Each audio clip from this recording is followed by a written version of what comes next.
Wednesday. This would be great. Merci beaucoup à tous les pages. And of course, I do want to quickly thank them for all their hard work. I know we've only got a few weeks left with them, and I know that this is the big gang that's here. And I just want to thank each and every one of them for their participation in this program and for the great work that they've done during this season. So merci beaucoup. Thank you.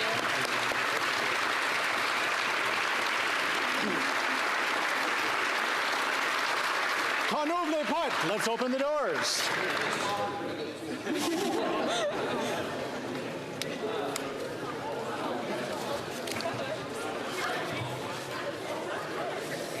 Some proud parents up there too, I think. So,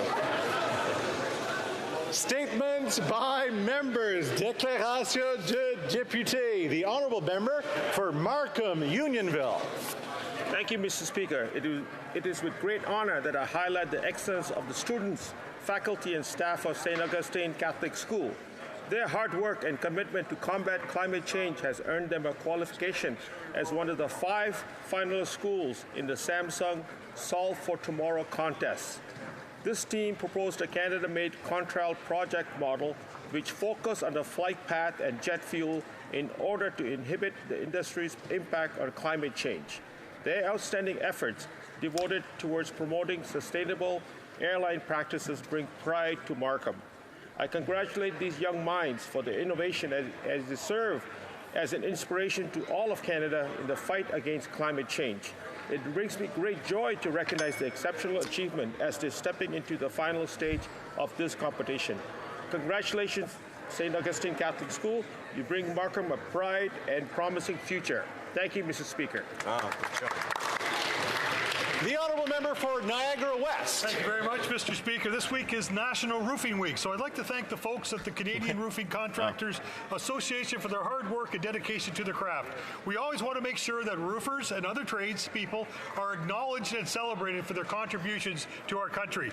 Roofers don't just replace and repair roofs. Their work protects our homes, our workplaces, our families with cutting-edge technology, which many of us could learn more about. This Roofing Week, we want to raise awareness about the importance of this proudly Red Seal trade that is also an essential part of the larger building trades sector. The roofing industry provides well-paying jobs for thousands of Canadian families and contributes billions to our economy. From harsh winters to hot summers, roofers make sure that we're protected in all types of weather conditions. Roofers don't just seek applause or medals. Their reward lies in the satisfaction of a job well done. I want to thank the folks in the roofing industry and the larger building trade sector for the work they do and assure them that Conservatives will always have their back. The honourable member for Labrador. Thank you, Mr. Speaker. Today I rise to honour the return of the unknown Newfoundland soldier who bravely fought in the First World War from 1914 to 1918.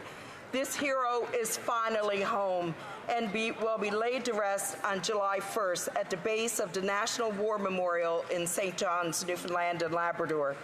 This is a solemn occasion for all of us as Newfoundlanders and Labradorians and Canadians to come together to pay tribute to their sacrifice and to remember the courage of all who served. During the recent trip to France, it was an honor to stand where they once stood, to read their stories and to pray at their graves, many with markers known only to God. We remember Labrador's son, John Shywock, who fought there in 1915, and many others from our great province who fought with bravery and valor. This repatriation is a testament to the struggle and sacrifice endured by these brave individuals and a significant role that Newfoundland played in the Great War. I want to recognize the veterans and advocates who made it possible, including Berkeley Lawrence, Frank Sullivan, and Gerald Budden, and all others for their dedicated work. The unknown soldier is home in Newfoundland, representing all of those from our province who fought in the Great War. We will remember them. We will honor them.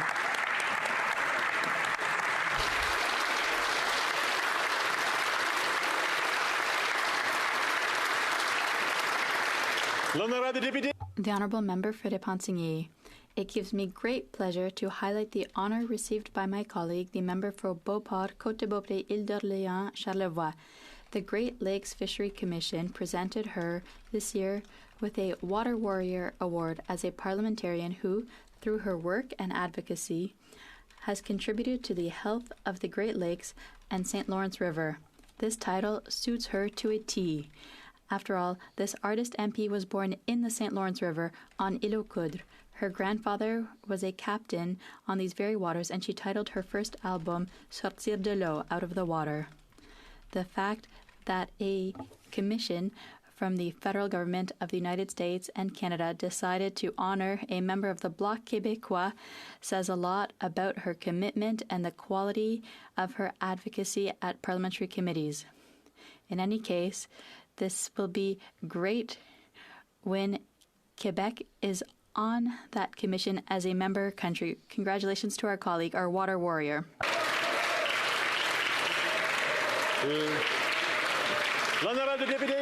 The Honourable Member for Saint-Léonard Saint-Michel.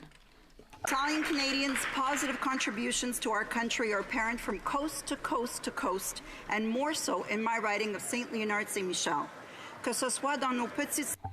Whether in our small businesses or in multinationals, Italian talent and know-how shine throughout our community and country. As the daughter of Italian-Canadian parents, it is with great pride that I mark Italian Heritage Month. Let's be sure to recognize and celebrate the rich heritage that our parents and grandparents passed on to us through their hard work and love for this country that has become theirs, and that so many Canadians have come to know and appreciate. From innovation to business, art, music, and cuisine, our family traditions endure through us and continue to contribute each day to Canada's great cultural mosaic. Buon mese del patrimonio italiano e buona e lunga vita a tutti gli italiani. Grazie. The Honourable Member for Regina Louvain. Today is my great pleasure to rise and congratulate the graduating class of 2024. Congratulations on reaching this very important milestone in your lives. From the beginning of kindergarten to the end of grade 12, you've grown into adults that are ready to take on the many opportunities and challenges that you'll face going forward. And now Trudeau thinks you're ready to vote. The skills you've learned and developed throughout your education will set you up Just to got out of high school. excel in whatever career path you choose You're like to 16, pursue. 17. Your teachers, coaches, classmates, and friends have all added to the strong individuals you've become. School is just not about academics, but the all-important life lessons and experiences you have gained while navigating your first 18 years. So, to the graduating classes of 2024 in Regina Louvain schools, from Sheldon to Luther, Riffle, Winston Knoll, and Martin, congratulations. We look forward to seeing how you, as future leaders, will contribute to our great province and our country. Hear, hear. Well, The Honourable Member for Surrey Trudeau Newton. has messed this country up that those people have no hope. Last Sunday, Zero. at the Gurdwara Sahib Brookside Canadian Ramgarhia Society in Surrey Newton, I attended the 301st birthday celebration of Maharaja Jassa Singh Ramgarhia. I have no idea what this guy's saying. In the 18th century, under the banner of the Dal Khalsa, which was Confederacy of Sikh military units, Maharaja Jassa Singh Ramgarhia was a distinguished military strategist who left a lasting mark on the Sikh history. His leadership was characterized by strategic brilliance and a strong commitment to defending Sikh interests. I want to thank Gurdwara Sahib Brookside Canadian Ramgarhia Society President Balbir Singh Chana, Public Relations and past President Surinder Singh Jabbal, and all their members for their unwavering dedication to building a better, more inclusive community for all. Thank you, Mr. Speaker.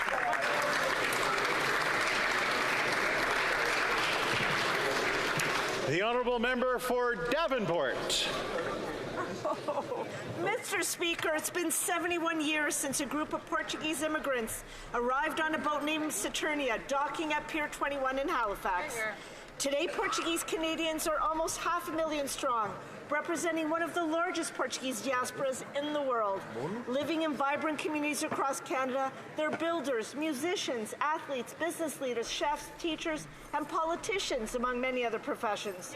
Through their perseverance and hard work, they have enriched Canadian society and have transformed Canada into not only a better country, but into one that profoundly reflects our unique diversity and multiculturalism. As a Member of Parliament for Davenport, the riding with the largest number of Portuguese Canadians, I am proud to rise in the House today to celebrate the beginning of Portuguese Heritage Month in Canada.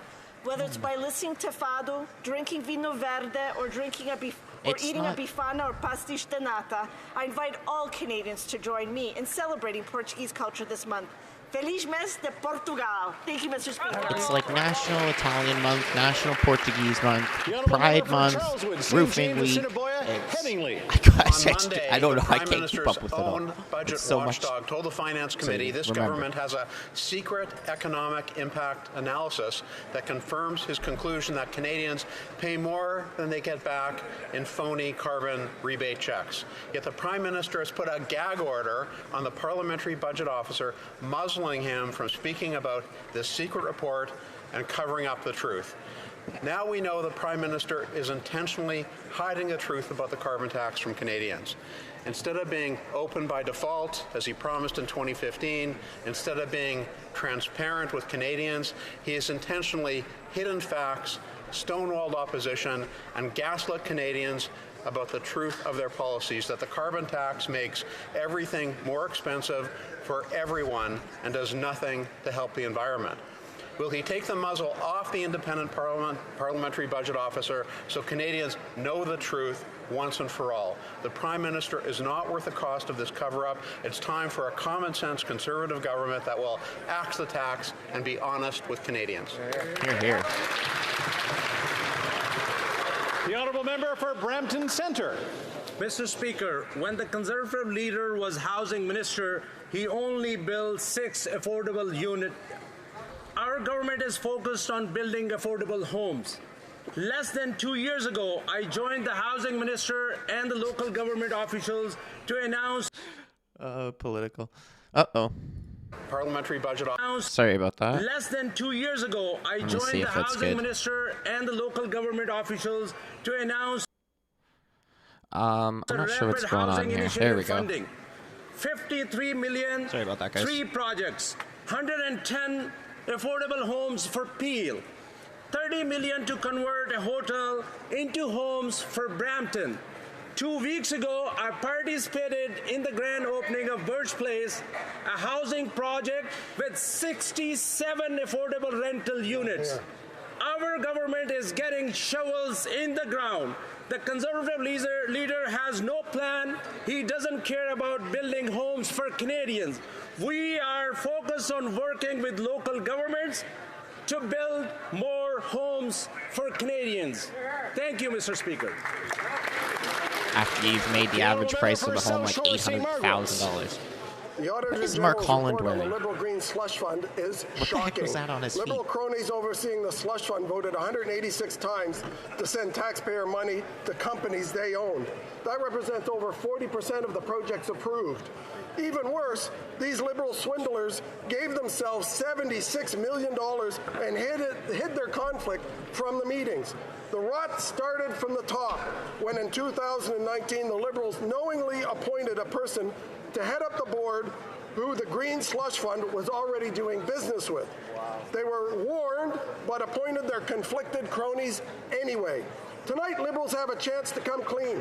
The Liberal minister and PMO staffers responsible for handpicking these slush fund swindlers will testify before committees to explain why they knowingly appointed Liberals with conflicts and did nothing when they funneled themselves taxpayer money. As Canadians struggle to pay the bills, Liberal cronies get rich on taxpayer money.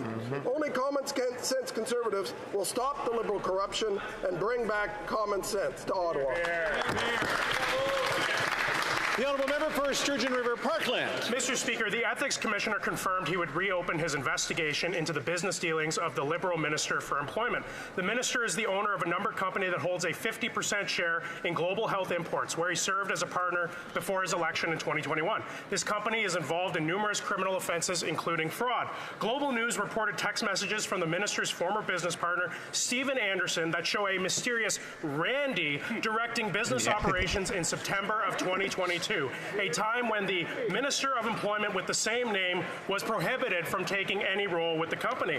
Now, the minister has claimed that he has no knowledge of the identity of this other Randy. However, a whistleblower has revealed that the Randy in question was a partner, a public official, and that they were, in fact, the Minister of Employment. The minister's business associates could easily put this scandal to rest by telling us the identity of this mysterious other Randy. However, they refuse to reveal his true identity. Why won't the minister tell us who this other Randy is, what's his last name, and is he in this room at this very moment? Yeah, literally.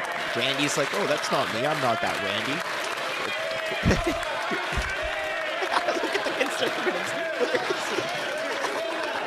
Order. Order. That's good. Don't forget. Statements by members, very important times. I want to make sure I get the honourable member for Dorval-Lachine-LaSalle. Very, very important we are time. celebrating Yeah, my sure. grandfather's 100th birthday. A man who is imbued with audacity, unwavering positivity, and spirituality. Sardar Kundan Singh was born in 1924 at a time when equality for women was non-existent, but this did not deter him. Not only did he educate his sons, he was one of the first people in his city to put all 4 of his daughters through university. He faced immense pressure from friends, family, and neighbors to dissuade him. He did not waver, and because of his determination, other families started doing the same. His fight for the rights of women has been continuous all throughout his life. I am where I am because of him today. He set the example for us on how to live with dignity, self-respect, always have a sense of humor, and stay in high spirits no matter the circumstances. He is my heart and soul. Even though earlier this year he lost his vision and cannot see me, he is listening to me. Give him a beautiful, beautiful honor that I can. And I love you to the moon and back, Papaji. Thank you so much.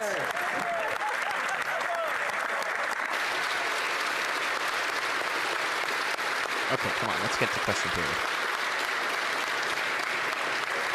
Pierre's in the house. For Churchill, Kiwatanukaski. This government is playing with fire. Last week it was reported the Chief of Defense Staff, Wayne Eyre, complained that the use of military personnel to assist in wildfire operations is wickedly wasteful. Wickedly wasteful at a time of a climate emergency? As a Manitoban, I know just how much of a difference the Canadian military has made when all other resources have been exhausted in fighting major floods and wildfires. Now, when we're sending more troops to Latvia, our key military leader is essentially saying, if it comes to forest fires and floods in Canada, good luck. This is unacceptable, as is the response of the Prime Minister. When I asked him about this in question period, he responded with a series of indecipherable platitudes. To the Prime Minister, take a stand. Make it clear that your government will reject any idea that helping in terms of forest fires and floods is wasteful. Finally, we need to reject the way in which we're increasingly sleepwalking into major policy decisions without considering their consequences. At a time when nothing less than the future of our planet is at stake, Canada is increasingly being part of the problem, not the solution, when it comes to international conflicts and catastrophic climate change. Canadians deserve better. The honourable member for Montarville. Just get to question Mr. period. Speaker, the war continues in Ukraine. The horror continues for the Ukrainian people, to whom we reiterate all our solidarity. It is against this backdrop that this week Canada welcomes Alexandra Matvichuk, human rights activist and Jagmeet's got his pink 2022 turban Nobel on today. Peace Prize laureate. He's The feeling Prime pink. Minister met with her on Monday, and the Bloc Québécois had the honour of doing the same this morning. Her message is clear: more weapons and more justice for Ukrainians. She is asking Canada to increase its military aid. She is also asking Canada to share her thirst for justice for the 72,000 victims of war crimes. She demands that the Russian barbarians who committed and ordered these atrocities be brought to justice immediately before a special tribunal. She said, "We need Canada's weight to convince other countries that the time has come." We assure Ms. Matvichuk that she and Ukraine can count on the weight and support of the Bloc Québécois. In the name of peace and justice, Slava Ukraini.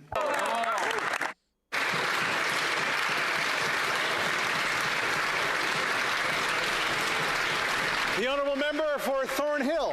A new day means a new scandal for this tired Liberal government. This time it involves Liberal employment minister who needs to answer if he violated federal law by continuing business deals even after joining cabinet. In a conversation at his firm about contracts and cash, one of the firm's partners told someone asking for the money that a man named Randy would be available in 15 minutes for a partner's call. The employment minister was quick to say that the text conversation wasn't referencing him, it was someone else, the other Randy. It's a small company. He owned 50% of it. He used to be a partner. So let's see if we can find out who the other Randy is in a game of Guess Who. Is he tall? Does he wear glasses? Does he have brown hair or blonde hair or no hair? Does he have federal cabinet minister? Does he come from a city that rhymes with Smedmonton? Mr. Speaker, I think the other Randy probably has the same last name and the same job as the employment minister. So will the other Randy please stand up? That was good. That was solid. That was very good. MP Landsman's always really funny. She's super smart. The honourable member for Notre-Dame-de-Grâce, Westmount. Thank you, Mr. Speaker. This week, Canada is honoured to welcome to Ottawa the International Civil Aviation Organization leadership. Salvatore Shakitano, President of the ICAO Council, and Juan Carlos Salazar, Secretary General of ICAO. Canada is dedicated to supporting ICAO in pursuit of a safe, secure, sustainable, inclusive, and accessible global aviation system, and we value ICAO's positive impact on international civil aviation. ICAO is a key component of the United Nations system and plays an essential role in supporting a rules-based multilateral order. Headquartered in Montreal, close to my riding, ICAO is the only UN specialized agency headquartered in Canada, and this year marks its 80th anniversary. Today, Canada reaffirms its commitment to being a world-class host to ICAO and pledges to continue to work with ICAO and its member states to develop and implement the highest standards for global aviation. Merci.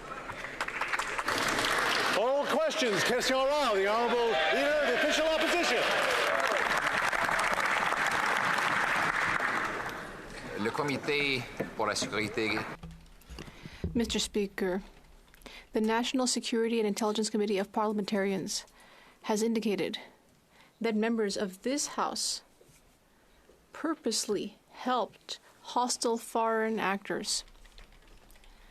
Canadians have a right to know who and what the information was. The committee indicates there are members of this House that have knowingly worked for foreign hostile governments. Canadians have a right to know who and what is the information. Who are they? That's a good question. Minister of Public Safety. Mr. Speaker, the Leader of the Opposition knows very well that no government, including the government of which he was a member, is going to discuss particularities of intelligence information publicly, so he knows better than that. But the good news, Mr. Speaker, is if he wanted to get the appropriate security clearance and be able to see the confidential report of the National Security and Intelligence Committee of Parliamentarians, he would be much more informed than he is now, and we would invite him to do so he wouldn't stand up and cast aspersions on the floor of the House of Commons without any information whatsoever. Yeah, you want him to get the security clearance because then that prevents him from talking about it on the floor of the House of Commons. The Honourable Leader of the Official Opposition. Mr. Speaker, we don't need secrets and confidentiality. That's what got us into this problem in the first place. What we need are the facts so that Canadians can judge. Just like in the case of the Green Slush Fund, the Auditor General revealed $123 million of spending that broke the rules, $59 million of projects that never should have been awarded money at all, $76 million in money gone to companies connected to the Liberal-appointed members, including $217,000 to the chair of the fund that was giving out the money. Will the government support our common sense plan to hand over all this information to the RCMP for a police investigation? The Honourable Deputy Prime Minister. Here we go. Mr. Speaker, it is no surprise that today the Conservatives don't want to talk about the economy. But we know that the economy is the issue that most concerns Canadians. Right. And that is why I am so glad to share some great news. Today, the Bank of Canada lowered interest rates.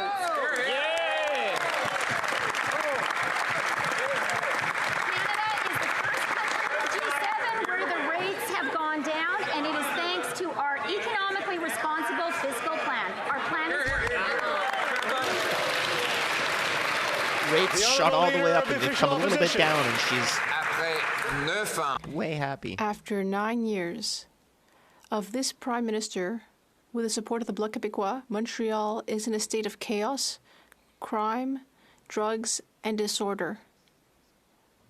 Children need police escorts to go to preschool.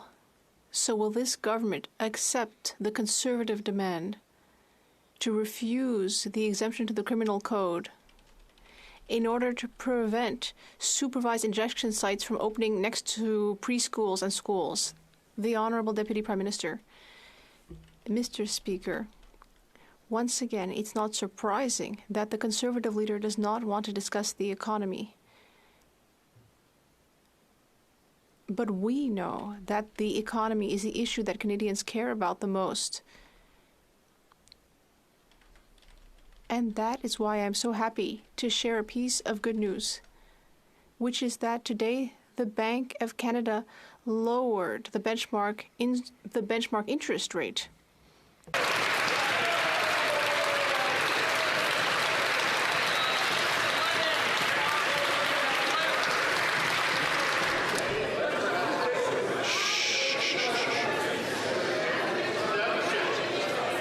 The Honourable Leader of the Official Opposition.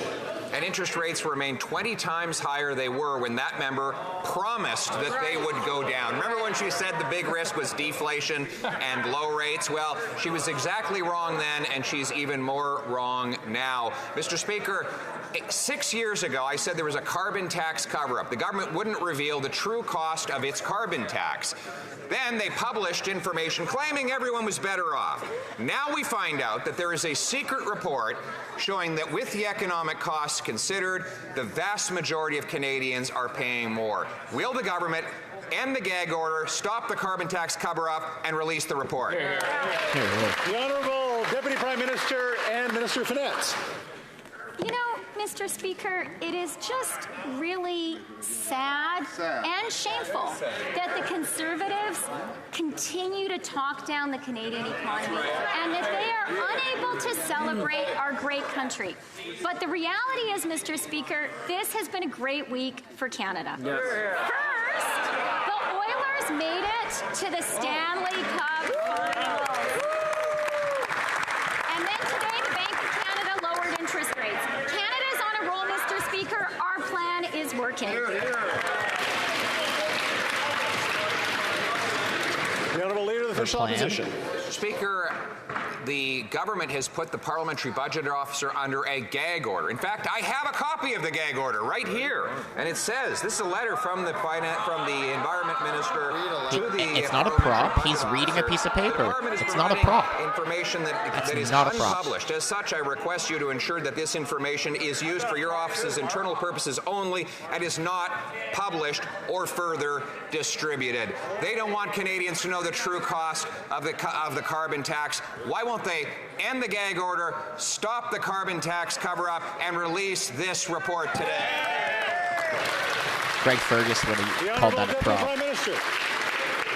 Mr. Speaker, the person who seems to be laboring under a gag order is the Conservative leader. And that gag order seems to prevent him from saying anything positive about our amazing country. The fact is, today is a day of really good news. The Bank of Canada has lowered interest rates. Canada is the first G7 country to lower rates. Our government's economically responsible plan has created the conditions that made that possible.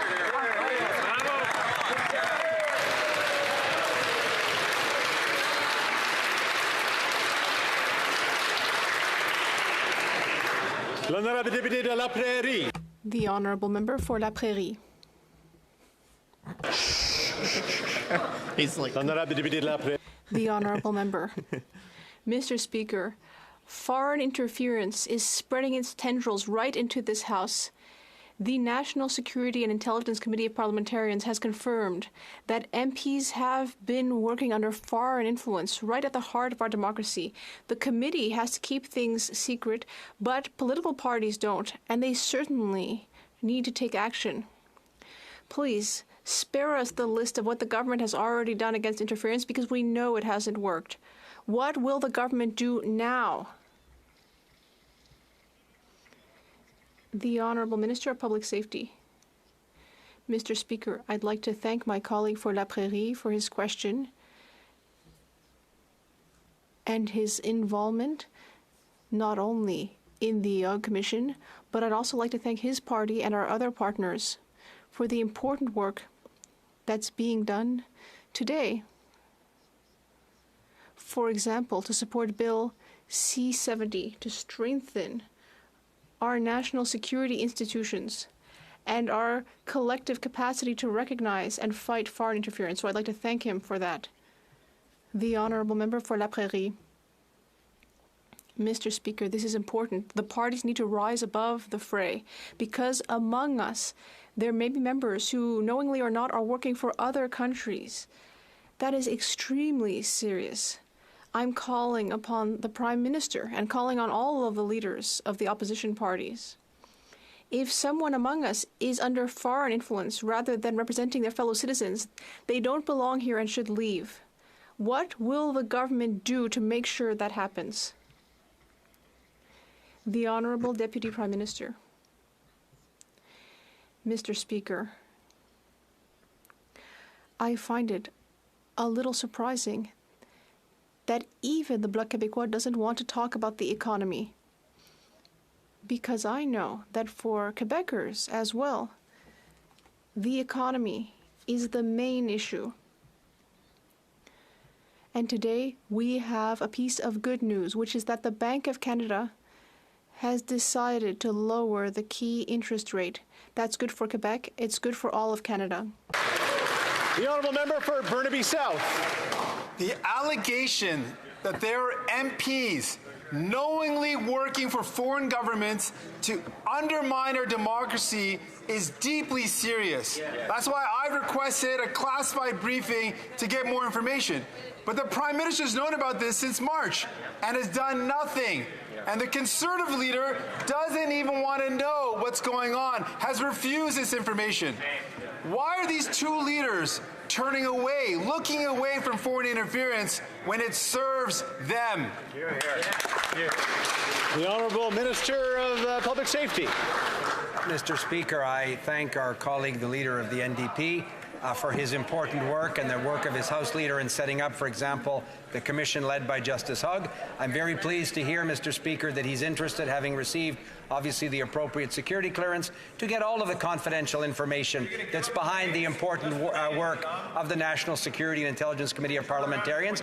Our government created that committee. We appreciate its work. We value its recommendations. We have always acted to put in place strengthened measures when we receive thoughtful analysis, like we did from the National Security and Intelligence Committee of Parliamentarians, and we'll continue to do that important work.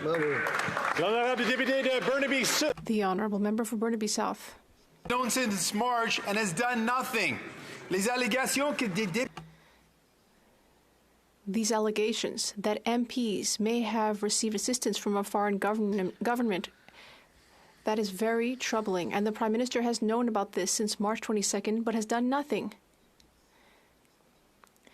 And as for the Conservative leader, he doesn't even want to hear about it. Why are these two leaders content with closing their eyes to the reality? Perhaps it's because they think foreign interference favors their chances to win. The Honourable Deputy Prime Minister. All right, bounce back to Pierre after this. Come on. I thought that the NDP shared our concerns about the cost of living. And that's why it's very surprising to me that the NDP doesn't want to talk about the Canadian economy. Because the reality, Mr. Speaker, is that today we have good news. The Bank of Canada has decided to lower the key interest rate. And that's thanks to our accountable economic plan. The honourable member for Wellington Halton Hills. Mr. Speaker, the NCCOP report makes clear the Prime Minister was advised back in 2018 of the national security threats against Parliament from hostile foreign states. He was advised that measures in place at the time were not sufficient. He was advised to take further action.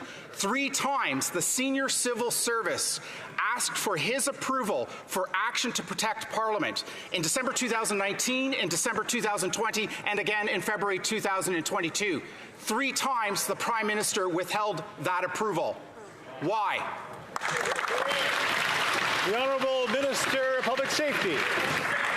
Mr. Speaker, I think our honourable colleague knows very well that our government was the first government to put in place a series of measures to strengthen our institutions and our democracy from the threat of foreign interference. He knows very well that that threat was identified publicly in 2013 in a CSIS report when the Leader of the Opposition was responsible for democratic institutions, and they did absolutely nothing, Mr. Speaker. So You're I find it blaming somewhat Harper. ironic that my friend You've been in would government stand in for his 10 place and years. say that our government, the first government to act in this important area and continue to strengthen these measures, hasn't done enough.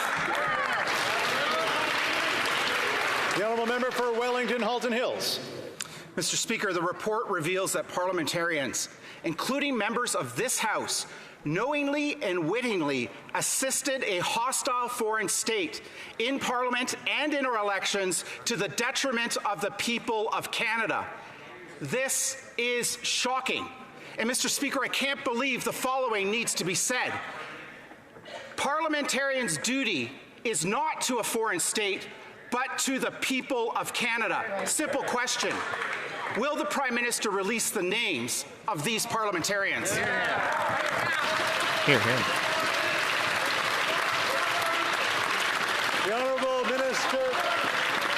The Honourable Minister of Public Safety and Democratic Institutions. Monsieur le Président, mon collègue sait. Mr. Speaker, we all know that no responsible government would reveal names under these types of confidential circumstances. So it's simply not true that a government that cares about Canada's security and our institutions would do such a thing. Huh? I am very pleased that there are parliamentarians in this House who have the right security clearance to get all the information that underlies the NCCOP report. I would invite my colleagues to read that report properly. The Honourable Member for Mégantic-L'Érable. Mr. Speaker, this government has tried to deny and diminish the scope of foreign interference in Canada. But the NCCOP report unmasks this Prime Minister's guilt and indifference. The report revealed that parliamentarians, including MPs in this House, knowingly helped hostile foreign countries to interfere in this Parliament and elections. That all goes against the interests of Canada and Canadians. It's shocking and unacceptable.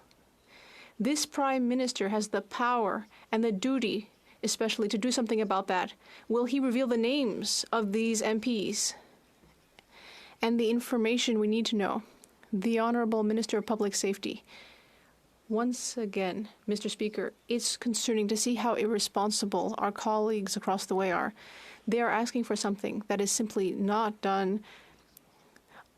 I would ask my colleague to speak to his own leader and ask him to accept the government's invitation to receive the appropriate security clearance in order to be able to see all of the highly classified information that our colleagues on the National Security Committee have seen. That would perhaps be a more honest way to make a point. The Honourable Member for Regina Capel. The Liberal defence of the carbon tax is in complete shambles. First, they only want Canadians to focus on the direct costs of the carbon tax and ignore all the secondary effects like smaller paychecks and higher prices, as if Canadians have a choice of which carbon tax costs they have to pay. But now we learned that there's a secret report that does show the true cost. The Parliamentary Budget Officer says that it proves that he's right, that the vast majority of Canadians are worse off paying the tax than any rebate they receive. The Liberals claim that it proves they're right. There's an easy way to settle this. Why won't the government just release the report so Canadians can decide? The Honourable House Leader for the Government. Mr. Speaker, math is really not the long suit of the party over there. The PBO has specifically said and repeated time after time, you would think they'd understand that 8 out of 10 Canadians are better off under the price on pollution than in the affected provinces. The fact is, though, Mr. Speaker, they talk of gag orders. We haven't seen the member for Peace River Westlock in a long, long time. And what about the former chair of the Status of Women Committee? We haven't seen her either. They are not anytime going to give less. She's on maternity leave. She's talking about... Just need to remind individuals we can't say whether someone's here or not, so just to be careful on those lines. She's literally on maternity leave. Apparently answering questions doesn't seem to be this minister's long suit, Mr. Speaker. Their responses here are completely ridiculous. They claim that this report exonerates their position, but they won't release it. This is a little bit like someone who's accused of a crime walking into court saying they have an amazing alibi that proves that they're innocent, but they just can't show it to anybody. Here's the thing, Mr. Speaker, if you won't show your evidence to the jury, you're probably guilty. Why not do the easy thing, release the report, remove the gag order so Canadians can decide? Sure. The Honourable Parliamentary Secretary to the Minister of Environment and Climate Change. Thank you very much, Mr. Speaker. I'd like to start by wishing a happy World Environment Day to all Canadians, especially to the failed former leader of the Conservative Party, the member from Regina Capel, and the new leader of the Conservative Party from Carleton, who have voted against the environment over 400 times in this House of Commons, Mr. Speaker. It's clear where they stand on climate change, and it's clear where they stand on environmental protections. But Conservatives continue to mislead Canadians. Our government will continue to support the good work of the PBO, Mr. Speaker. I'm sorry that Conservative math just isn't adding up these days. The Honourable Member for Haldimand-Norfolk. Mr. Speaker, Canadians know that the Liberal carbon tax increases the cost of everything while failing to bring down emissions. The Parliamentary Budget Officer confirmed that Canadians are paying more than they're getting back from this so-called rebate. The Liberals are clearly afraid that Canadians will know the truth, and that is that the carbon tax has made life unaffordable. That's right. When will this government stop the cover-up, release the report, and confirm what we all know, that Canadians are suffering because of this carbon tax? Because of Trudeau. The Honourable Deputy Prime Minister, Minister of Finance. Mr. Speaker, I'm glad the Conservatives are finally asking a couple of questions that are at least in the neighborhood of the economy. The next step for them is to recognize how significant today is. Today is the day that Canada, first among the G7, lowered interest rates. It's the first time rates have gone down since COVID hit. This is a tremendously important day for Canada, and it is our responsible economic plan that has made it possible.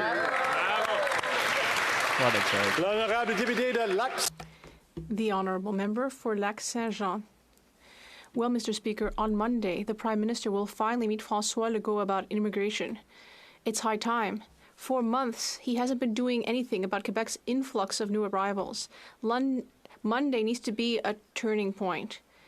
The federal government needs to do something. Quebec has been asking for temporary immigration to be reduced and that French requirements be brought into federal programs. It's also asking for asylum claims to be shared fairly, and it's asking for a reimbursement of $1 billion. So, on Monday, will the Prime Minister finally sign the check on Monday? The Honourable Minister of Immigration. Mr. Speaker, I know that the Bloc Québécois wants to speed up the processing of asylum claims, but what's really hypocritical is that they're getting up at the Finance Committee to oppose our reforms, which would do exactly that, speed up asylum claims processing. I know that the Premier of Quebec thinks the Bloc Québécois is useless. I don't share that opinion, but I'm starting to lose my convictions in that regard. Well, Mr. Speaker, if the federal government thinks that $1 billion is too much, it could have done something about asylum claims before. It could also have reduced that bill by doing its job, especially on work permits. According to Quebec, asylum claims represent 20% of people on welfare, not because they don't want to work, but because they're not allowed to do so. Minister Freeland has confirmed that on average they have to wait for work permits for 10 to 11 months. That's what Minister Freeland said. When will Ottawa stop keeping these people in a life of poverty? The Honourable Minister of Immigration. Mr. Speaker, yesterday the entire opposition opposed our reforms on asylum, which would have sped things up.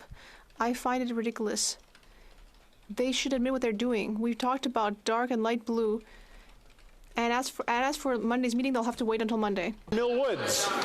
Mr. Speaker, it is clear that the Liberals are trying to hide what Canadians already know, that it's a carbon tax is a costly scheme that is making everything more expensive. The Parliamentary Budget Officer has already proven that the vast majority of Canadians are worse off economically because of this failed scheme.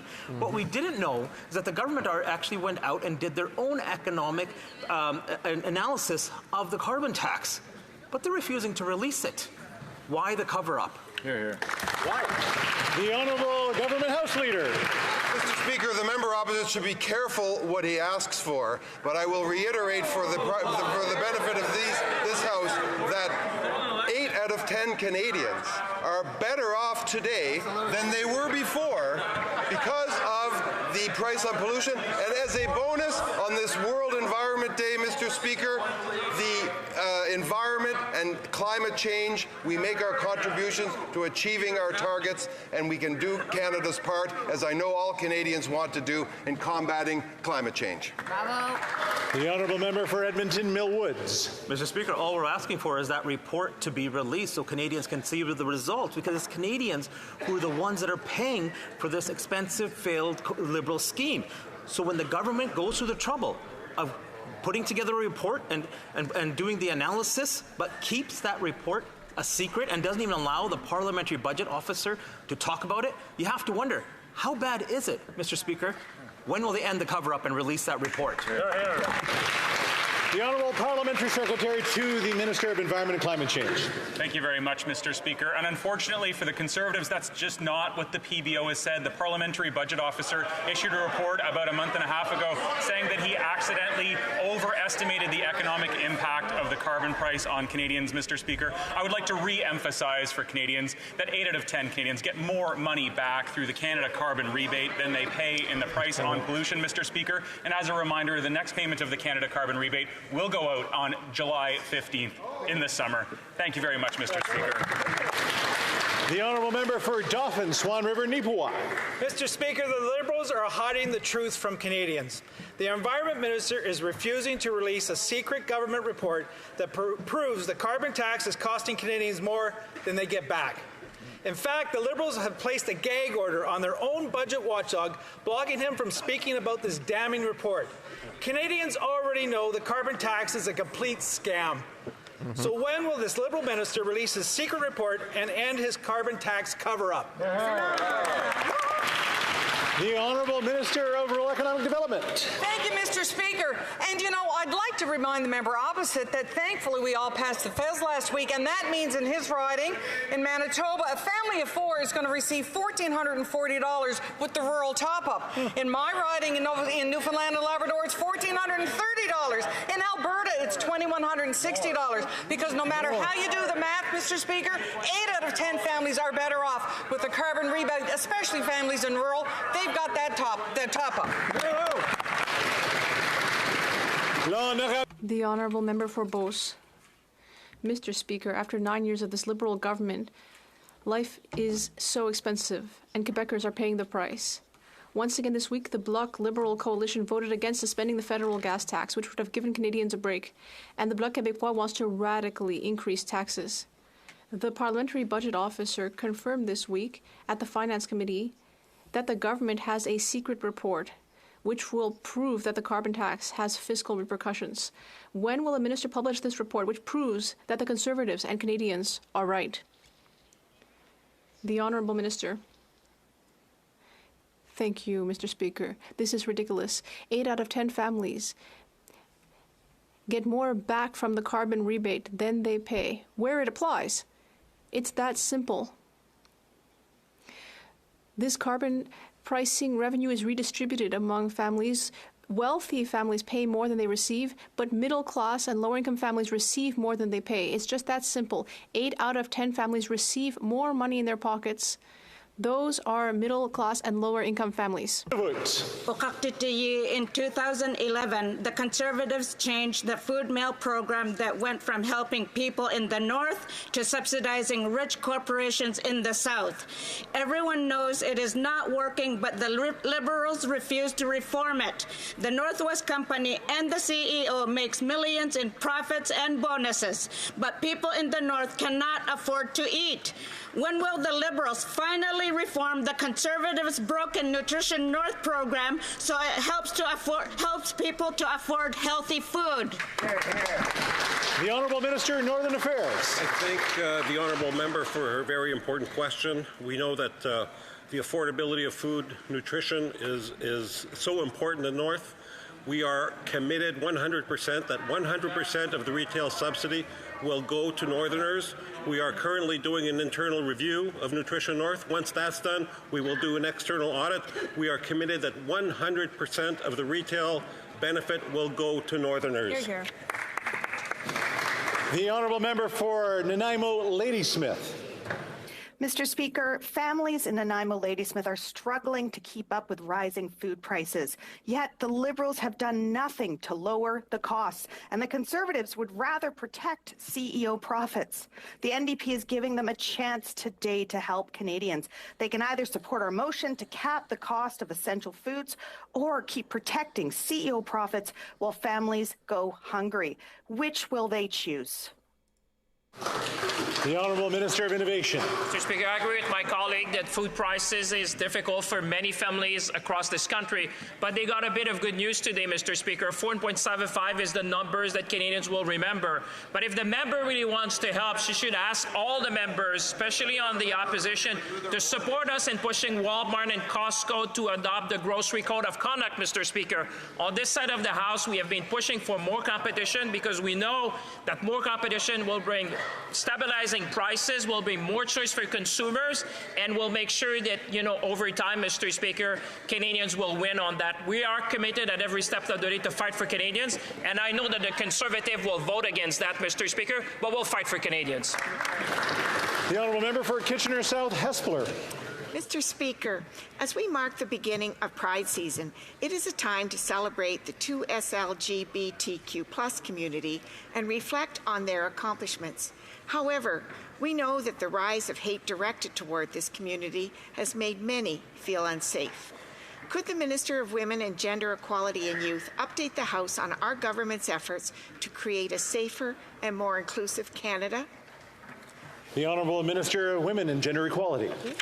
Mr. Speaker, I want to thank the member for her advocacy. As we raised the Pride flag a couple of days ago, I announced $1.5 million to offset security costs for Pride festivals right across the country. It isn't the kind of announcement I ever want to make, but the queer community feels directly what security agencies tell us. Hate is on the rise. The community asked for help, and we responded. At a time when we're seeing less support for queer communities, our government will never waver. On this side of the House, we support Canadians, no matter who they are, for being their authentic selves. Thank you, Mr. Speaker. The Honourable Member for St. Albert, Edmonton. Mr. Speaker, who's Randy? The Minister of Employment has a 50% stake in a PPE company embroiled in allegations of fraud. Text messages from the COO reveal that a partner named Randy was involved in one of those shady business deals. The minister assures us it's not him, yet somehow he's unable to identify who the other Randy is amongst a handful of employees. So again, who's Randy? Here. The Honourable... Oh, come on, Randy can't get up and answer the question. The Honourable Government House Leader. Mr. Speaker, of course, Canada has among the toughest, most stringent ethics and conflict of interest provisions in the world for public office holders. The minister in question appeared yesterday before committee for 1 hour and answered all of those questions. The honourable member for St. Albert Edmonton. Mr. Speaker, there is no trace of Avirandi. Global News can't find him. The COO claims there is Avirandi, but conveniently has forgotten his last name, and the minister can't identify him among a handful of employees. This is a farce. Everyone knows who Randy is. Will the minister just stand up and admit it's him? Hear, hear. Hear, hear. Yeah, because then that the honourable is a government house conflict of leader. interest. Order. Order. Order. Order. The honourable government house leader. I'll remind it in French. Canada has one of the strictest ethical and conflict of interest codes in the world for public office holders, and this minister for you, Liberals. Answered for an hour to all of these questions, Mr. Speaker. The member for Leeds, Grenville, Thousand Islands and Rideau Lakes. The NDP Liberal minister from Edmonton wants Canadians to think that he's not breaking the law, but he was cashing checks from a company that was lobbying his government, and a company that he owns 50% of was winning government contracts using his name. As a minister, he's not allowed to do either. Now, in a Global News report this week, text messages reveal someone named Randy at his company was part of a $500,000 fraud. The minister said it wasn't him, it was the other Randy. Of course it was. So, who is the other Randy, and what's his last name?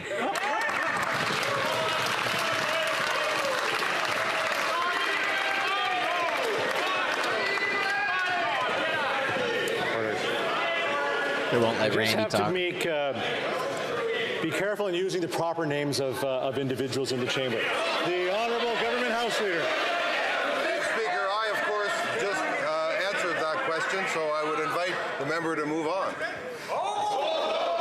The honourable member for Leeds, Grenville, Thousand Islands, Rideau Lakes. Well, Speaker, we have the same suspicion as the Speaker does that, in fact, there is perhaps some concern about using the member's name. But, well, the government house leader wants to hide his member. We're just going to run through a scenario here. What are the chances that the other Randy is just the minister from Edmonton in a rubber nose and a stick-on mustache? I'd say about 100%. Broke the Conflict of Interest Act, broke the Lobbying Act, broke the Criminal Code. We want to know, will the real Randy please stand up? Please stand.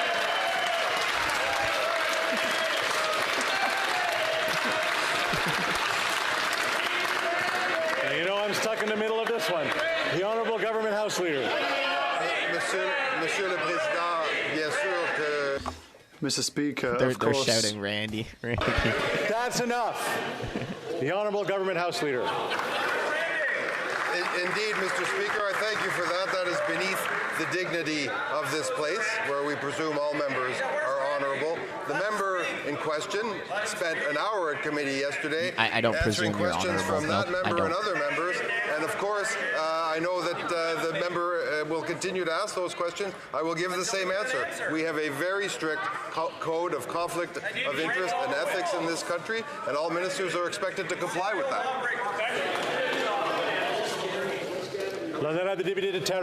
The honourable member for Terrebonne.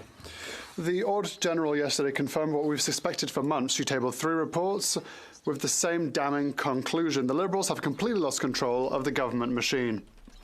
Contracts without calls for tender and without justification, payments made to companies before they had even delivered anything, funding for ineligible projects. There is absolutely no oversight of spending. And that brings us back to the question we've been asking for months. Whilst the Liberals are trying to govern Quebec and the provinces for them, who is governing the federal government? The Honourable Minister. Thank you, Mr. Speaker. I would like to thank my colleague for giving me the opportunity to thank the Auditor General once again for her important work on this file and on a number of other files. We heard the Auditor General yesterday putting forward similar conclusions to the ones published by the government a year ago. Given all this information, we have been acting for the past years to put an end to tendering for Mackenzie. The Honourable Member for Beauport-Limoilou. The McKinsey case reveals a decadent culture at the federal level. The Auditor General confirms that one of the $200 million in contracts awarded to McKinsey, that of the $200 million, 71% were awarded without a call for tenders, 58% were awarded without oversight. For 24% of the contracts audited, the federal government did not even know whether the work had been done. This is scandalous. The report makes only one recommendation, that is that all federal organizations identify cases of conflict of interest, whether real or apparent. Will the government finally do it for real? That's hilarious. The Honourable Minister for Public Services and Procurement. Thank you, Mr. Speaker. The Auditor General's recommendations are very similar and sometimes identical to those that were already published over the past few months. Important work has been done over the past year on the issues that my colleague has raised. What's important to note as well is that not only will we continue to do the work, but it's important to do so to ensure the integrity of all procurement process. The Honourable Member for Louis Saint Laurent. Mr. Speaker, another report from the Auditor General and another Liberal scandal. This time it has to do with the Green Fund. We learn that 196 times the administrators gave themselves subsidies. $123 million were inappropriately paid out. About half should never have been paid out in the first place. There's only one way to make the situation clear. Does the Minister agree with our proposal to have having an RCMP investigation? The Honourable Minister for Innovation. We have no lessons to learn from the Conservatives, that's for sure. We're very clear, Mr. Speaker. The second there were allegations made, we started our own investigations through Raymond Chabot, through McCarthy Thetro. And you know, Mr. Speaker, this is an independent arm's-length organisation that was created by Parliament 20 years ago. But following allegations, we suspended funding. The head of the board of directors resigned.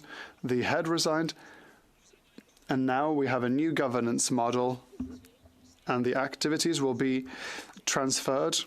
Mr. Speaker, we'll have the highest levels of governance, and it's exactly what we'll do. Yeah, right. The Honourable Member for Louis Saint Laurent. Mr. Speaker, in this very report, a senior official says that there is an absolute incompetence at the Liberal government, and that it is at the level of the sponsorship scandal. On the 11th of November, the whistleblower said, and I quote, the Minister said a number of times that he had not been informed of the results put forward by on the 27th of August. But no, he lied to the Ethics Committee. Who should we believe, the whistleblower or the Minister? The Honourable Minister for Innovation. The Conservatives know full well we have nothing to learn from them. We started the investigation, Mr. Speaker, through an independent organisation, and this was started 20 years ago. Canadians at home are reasonable. They know that a responsible government starts investigations and acts on the conclusions, and that is exactly what we did.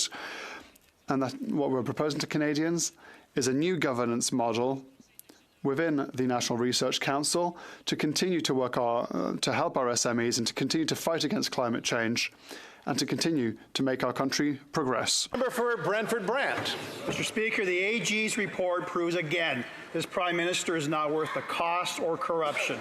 The report reveals massive corruption at the Green Slush Fund, highlighting the misappropriation of $76 million through 90 cases of conflict of interest.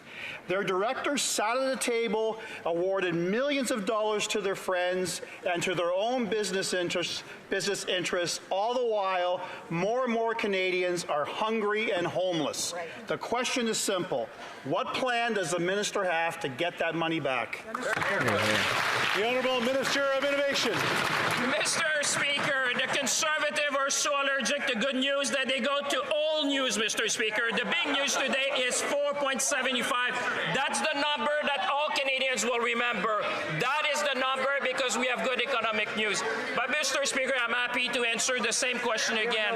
What is a responsible government? It's about lynching an inquiry. That's what we did, Mr. Speaker. And on the basis of the findings, Mr. Speaker, we suspended the funding to the organization. The CEO and the chair resigned, Mr. Speaker. And now we're proposing a new governance model, one with the National Research Council, because we want to restore funding to small and medium-sized businesses in this country, Mr. Speaker. Thank you. The Honourable Member for Pontiac. Mr. Speaker, water is essential for Indigenous communities. It's life. It's sacred. Before 2015, the Conservative government refused to listen to First Nations. At the time, there were 105 long-term drinking water advisories. Can the Minister for Indigenous Services update us on the government's efforts to protect water and invest in infrastructure for our Indigenous communities? The Honourable Minister. Thank you to the member for Pontiac for her work on access to drinking water. In 2015, the Liberal government completely changed the paternalistic approach of Stephen Harper. We now listen to and work closely with Indigenous leaders. Our investment has allowed us to eliminate 144 drinking water advisories. We've also tabled a clean water bill for First Nations so that we'll never go back to where we were before. Thank you, Mr. Speaker. The member for Sherwood Park, Fort Saskatchewan. The Auditor General's report proves that this Prime Minister is not worth the cost and the corruption. Most of the government's $200 million in contracts with their friends at McKinsey broke the rules. Liberals are tight with McKinsey. The former ambassador to China and head of the Prime Minister's Economic Advisory Panel came from McKinsey. The policy director to the former Minister of Public Services and Procurement was also McKinsey. This government serves McKinsey consultants and scandalizes Canadians. Why did Liberals repeatedly break the rules to benefit their friends at McKinsey? The Honourable Minister of Public Service and Procurement. Thank you, Minister. Mr. Speaker, I've also responded to this question. One question we haven't got an answer to is why are the Conservatives not sharing today's great economic news? The first reduction in interest rates in the past 4 years and the first in G7 countries, and that is not only because we have been responsible budgetarily, but because Canada in 2025, inaudible for the interpreter, investments in dental care, investments in healthcare and childcare, especially throughout Canada, and investments in home building. For Sherwood Park, Fort Saskatchewan. Mr. Speaker, it's no surprise that Liberal minister will do everything to avoid talking about even mentioning McKinsey in the response. Minister, this question is about McKinsey. This company supercharged the opioid crisis, advised totalitarian regimes, held a corporate retreat down the road from a concentration camp. This company has a vile track record, and yet Liberals have constantly turned to this company, supercharging McKinsey's profits, and Liberals have turned to McKinsey to make critical decisions about this country's future. Now that they've finally been caught by the Auditor General, will this NDP Liberal government finally ban this vile company from government contracts? Yes or no? The Honourable Minister of Public Service and Procurement. It may indeed be that our colleague was distracted when I spoke about the matter many times during the question period. I'm happy to repeat the same answer to the same question, which is the fact that we thank the Auditor General for her report. Her report contains recommendations and views that have been understood and heard in many other reports in the previous months. We have acted on those recommendations for more than a year now. There's nothing more to add except that today is an important day for Canadians and their economy. They don't seem to care. Now, the first time in 4 years that there is a fall in the interest rate and the first decrease across 47 countries. The Honourable Member for Lévis-Laudbinière. Mr. Speaker, after 9 years of this government, it's not worth the cost nor the corruption. The Auditor General told us yesterday that the government awarded 70% of its contracts directly to McKinsey without a call for tenders with the help of the Bloc Québécois. This is blatantly unethical and irresponsible. It's thinly veiled corruption. It's a real scandal, Mr. Speaker. Mr. Speaker, why is the Prime Minister handing out so many contracts to McKinsey without a call for tenders? Why? The Honourable Minister for Public Services and Procurement. Thank you, Mr. Speaker. Very clearly, people aren't listening across the way because I've responded to this question many times. The problem in listening because a couple of days ago, I heard the leader of the Conservatives tell Quebecers that the Canada dental care system simply didn't exist when there are 2,000 seniors in Lévis-Lotbinière who have already registered to this apparently inexistent program. This chick's face in the background, the blonde-haired chick. There's a high percentage of dental experts that have already signed up to the program. Mr. Speaker, the opportunities for Indigenous tourism are unlimited. In spectacular Northwest Territories, people have come to experience the unparalleled Northern Lights and our Northern hospitality. Last November, we launched the first stream of Indigenous Tourism Fund, which currently supports over 150 projects. At least 50% of the tourism growth program will be invested in Indigenous tourism attractions. Can the Minister of Tourism tell us how our government is supporting reconciliation through infrastructure investments and Indigenous tourism? Thank you. The Honourable Minister of Tourism. Thank you, Mr. Speaker. I want to thank my colleague for his question. Indigenous tourism is a pillar of our government's tourist growth strategy. And Canada has the potential to become a leader in the world when it comes to authentic Indigenous tourism. That is why NACA will be delivering a new funding to support large scale-up Indigenous tourism project. It will enable Indigenous communities to scale up their projects and grow their own economy. While Conservatives have always looked down on Indigenous communities, we will continue to support Indigenous tourism growth through Indigenous-led process.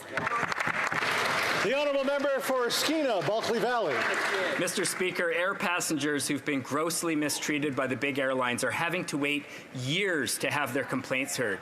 The backlog of complaints, right now it's over 70,000. And we just learned of a couple from British Columbia who finally got compensation only to have Air Canada turn around and sue them. The Liberals promised the strongest air passenger protections in the world, but the reality is the new rules make it easier for the airlines to sue their customers. Strongest in the world, Mr. Speaker? What world is this minister on? The Honourable Minister of Transport. Mr. Speaker, Canadians work very hard to save some money, to travel, to go see their loved ones, to take some well-deserved vacations. That's why they deserve a good service from the airline companies. The Conservatives didn't do anything at all until we came here and we put rules in place, and the airlines have to do better, Mr. Speaker, way much better. The Honourable Member for Saanich Gulf Islands. Mr. Speaker, it's World Environment Day, and I'm so honored that in Ottawa, visiting this next few days, are British Columbians who work night and day to protect our southern resident killer whale population, and yet this government makes decision after decision after decision that further threatens the survival. There are only 75 whales left in the Salish seas of this population. The approval of the Trans Mountain Pipeline, even building the Trans Mountain Pipeline, increasing the risk of spills with the certainty of increased noise, doubling the Roberts Bank port in Vancouver with over the objections of scientists who told this government it would threaten the survival of the southern resident killer whales. Does the government understand the goal is to protect, not exterminate? The Gulf of Mexico spill actually increased sea life around there because we stopped fishing around there. And I would like to reiterate a happy World Environment Day to the member from Saanich Gulf Islands. It actually to all helps the Greens, area. to Liberals, to NDPs, to Bloc Québécois, Mr. Speaker. Unfortunately, the Conservatives continue to deny the existence of climate change altogether. But just last year, our government announced important measures to help this country continue to lead the way in the fight against climate change. We published draft methane regulations to support cleaner energy. We introduced the world's first ever cap on oil and gas emissions, Mr. Speaker. We finalized our new EV availability standard to increase the supply of ZEVs across the country, and we committed to working with all stakeholders to deliver on a clean, green economy of the future. We can't all have EVs. The electrical grid can't handle it. Visitors with us today. I wish to draw the attention of members of the presence of the gallery. All right, well, that's it for QP. Check on the channel in like half an hour. I've got some more clips coming out. And representing the International Civil be Aviation live tomorrow with you as guys. Council President and Secretary General, respectively. Thanks for being here today.